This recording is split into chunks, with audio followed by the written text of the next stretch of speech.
बोलिए श्याम सरकार की जय, बोलिए अयोध्या नाथ की जय।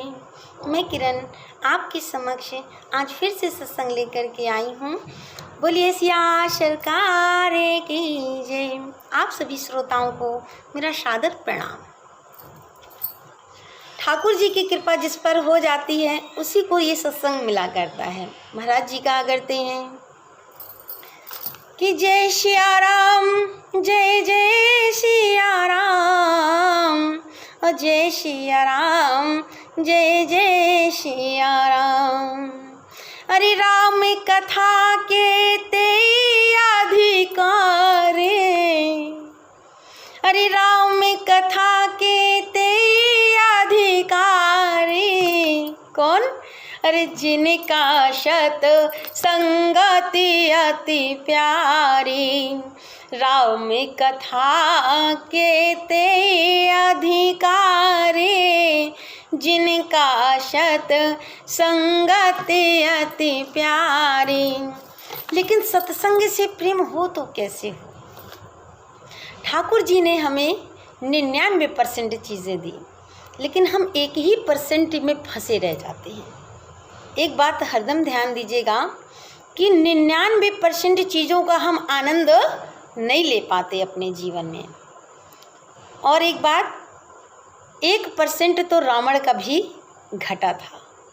एक कभी किसी का पूरा होता ही नहीं है, और एक को पूरा करने के चक्कर में इंसान पूरी जिंदगी गंवा देता है, लेकिन 99 का सुख नहीं भोग पाता उस एक के चक्कर में। और एक कभी किसी का पूरा नहीं होता है। कहते हैं, एक बात समझिएगा कि मेरी हैसियत से ज़्यादा कि मेरी थाली में तूने परोसा है।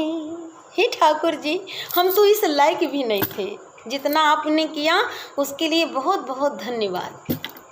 कि मेरी हैसियत से ज़्यादा मेरी थाली में तूने परोसा है, और लाख मुसीबत दे हमको, हमको तो तुझ पे भरोसा है। अब लाख मुसीबत दे हमको, हमको तो तुझ पर भरोसा है।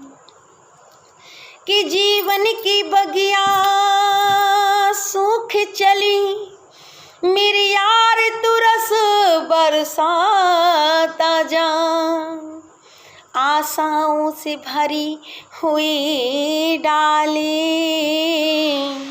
तो बस एक कली ही खिलाता जा। महाराज जी का गाया हुआ पद है। वो कहा करते थे कि जिसके जीवन में मिला सत्संग है, इंसान धन से बड़ा नहीं होता, अपने सत्कर्म से बड़ा होता है। कितना भी पैसा रुपया कमा लीजिए, पैसा कमाने से ही बड़े नहीं बनते हम। जब तक हम ठाकुर जी के चरणों में हमारा ये शीश और अपने बड़ों के चरणों में ये शीश नहीं झुकता, गुरु के चरणों में ये शीश नहीं झुकता, तब तक हम बड़े हो ही नहीं सकते।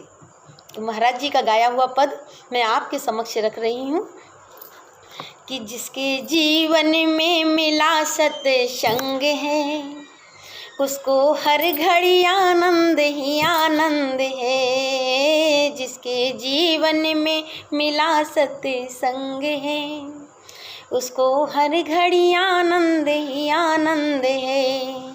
तो जिसका हर जीव से, हाँ जिसका सियाजू से, जिसका सियाजू से जुड़ा संबंध है, उसको हर घड़ी आनंद ही आनंद है।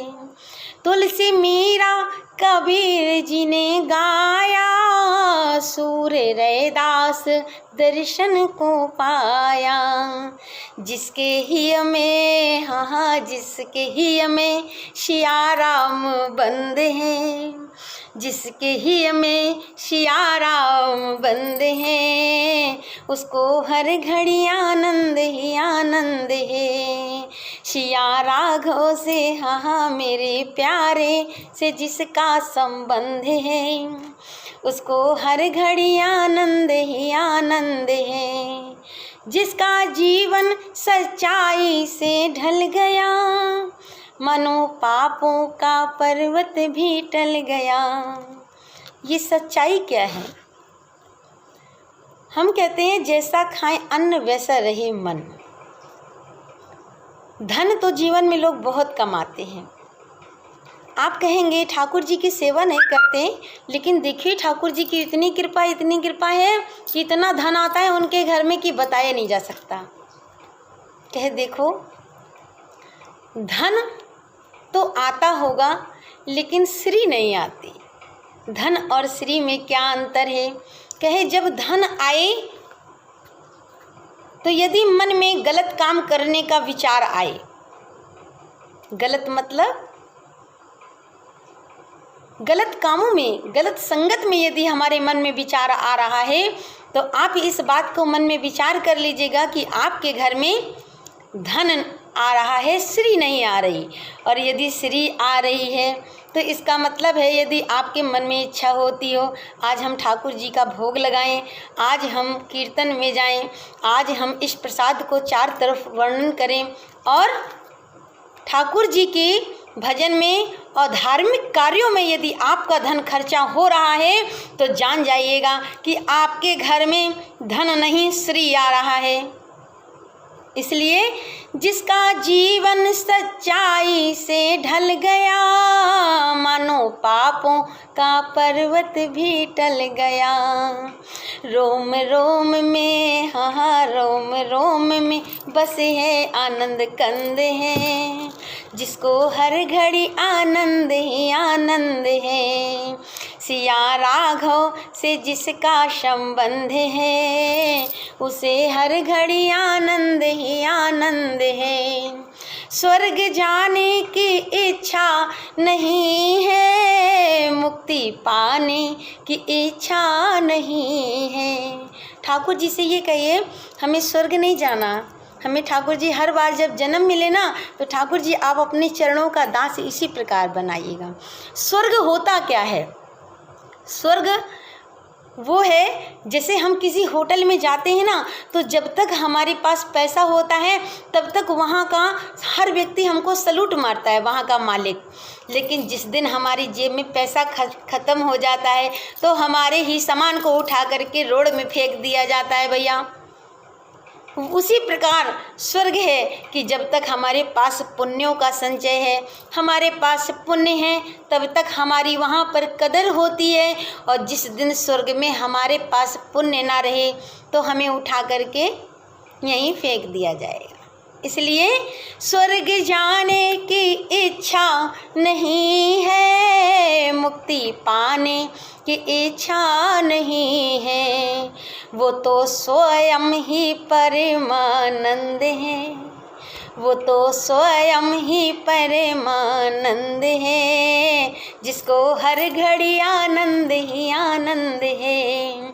सिया प्यारे से हाँ मेरे राघव से जिसका संबंध है, उसको हर घड़ी आनंद ही आनंद है।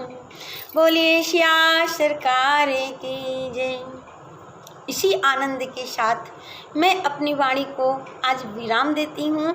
अगले एपिसोड में मैं आपसे फिर मिलूँगी और आप सभी श्रोताओं को मेरा सादर प्रणाम। यदि आपको मेरा सत्संग सुनना अच्छा लगता हो तो आप यदि मेरी चैनल में नए हों तो इसे लाइक कीजिए एवं सब्सक्राइब कीजिए। बोलिए श्या सरकार की जय।